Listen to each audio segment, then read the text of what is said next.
20 young men, all unemployed, all disillusioned with life. 8 weeks to use rugby to bring them together. Where's your passion? To build their confidence. That's my man! To change their lives. We need to step up. We need to grow up. This is a chance to make a difference. This is the school of hard knocks.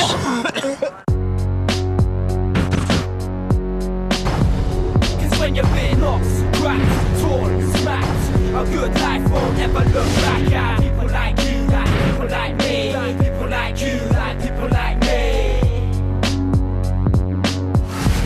Last week, and the boys arrived at their first training session, headed by their 2 mentors, Will Greenwood and Scott Quinnell. An intense fitness test was overshadowed by the theft of Anthony's mobile phone, which led to him walking out and the team losing a potential star in only the first week.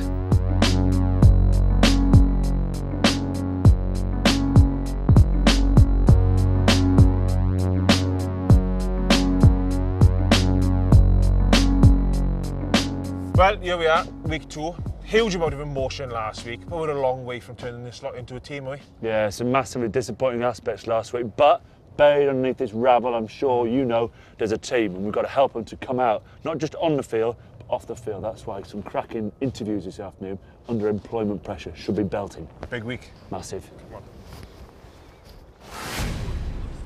As Will and Scott prepare for the session, a few latecomers arrive, much to head coach Chris's distaste. Everyone was given a warning to be here for 9 o'clock for a 9:30 start, and 1 or 2 people have come in late. We'll put them through a short, sharp shock. They'll just become very familiar with lactic acid and vomit. Chris sets up a course specifically designed to punish those who fail to live by his rules. Meanwhile, Kevin has a valid reason for not attending the session on time. This is about something that happened May last year, where I got into a fight on the bus, but I didn't know the people I was just robbing someone.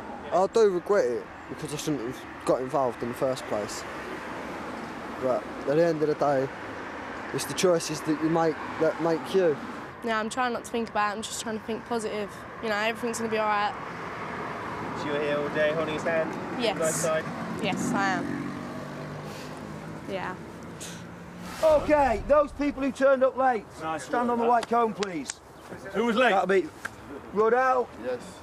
Lucky, Tony. This is emotional. Right, these boys will need your encouragement. Just 1 sec, Chris. Matt, what did you say? One fucks up, we'll fuck up. So he can do everyone, he wants to do everyone, that's what he's saying. So are you suggesting we're all doing it? No. I'll do it, I'll do it. Yeah. They got their own team. Let's go there! In my mind. So who's a part of the team? Who's a part of the team?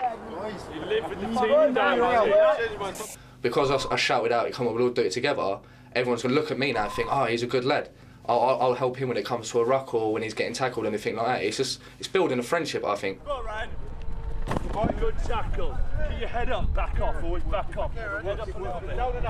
I'm getting up 2-3 hours early to get here on time, and I don't see what I should be doing out when other lads are rolling out of their pit, turning up and giving the rest of us a punishment. It's poor. Hey, you're doing great. Come on, you go. Come on. Bang! Good man, good man. Away from the training field, Kevin's father is having a hard time coming to terms with his son's issues. What have I done wrong to make him go like that? Whether it's your son, your daughter, it don't matter. That's a parent thing. You're always going to think, well, why has he done that? What have I done wrong that has made him go down that line? For him to come out now, I think he'll be a lucky little bugger. He will be a lucky little bugger to walk away from it. I really do feel that he's going down. Good hits. Come on, more of it. When I was 17, I got kicked out of the army, got drug tested, says you've got to go. It's part of who I am. Like, my background was military life, and that's how we was taught to live, and this is how we was taught to respect people. We was taught in the army the C drills: courage, discipline, respect for others, integrity, loyalty and self-respect.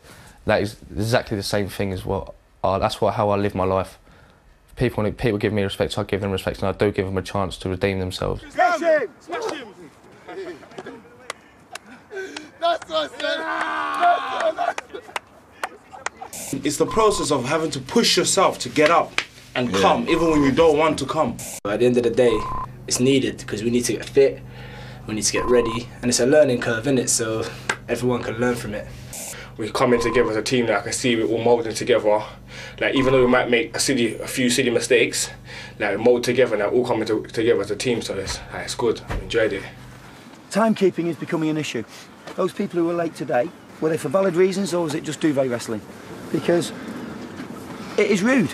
We've got 8 weeks to prepare. There are people that are making the effort to come a long way, and I'm not talking about the coaching staff, I'm talking about you boys. Latecomers cost the team. Right? And they'll be short, sharp, and it hurts a little bit. But afterwards you feel all right, don't you? Back at Snaresbrook Court, and Kevin leaves with some good news. So what's the verdict? 18 months suspended sentence. I'm lucky to get away with what I did. I'm basically going to start again, really, and just behave myself.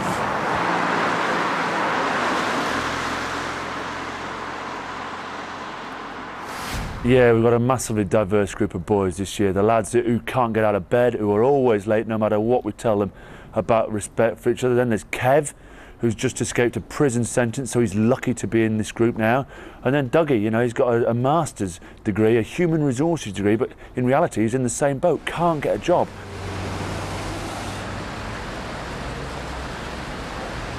I graduated from university. I did a BSc Honours in Hospitality Management and graduated from that, and then decided to go and do a master's in HR, and I finished that just at the end of September, handed my dissertation and everything.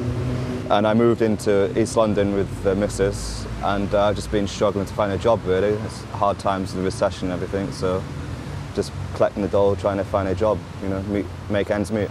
The afternoon's lessons centre around job interview techniques, with the questions being asked by some high-flying businessmen. The most important thing that you can do is to learn how to do a good interview. That is going to be your barrier. If you can't explain how good you are, forget it. Some of the lads today will go through some pressure, and it should teach them some good skills for the real world. You're going to do just a 6-minute interview with them, okay? Imagining that you're going for a customer service job, like at a shop. So act as if it's a real interview, and then they're just going to give you some feedback in terms of things which you did well, and maybe 1 or 2 areas that you just need to sharpen up in.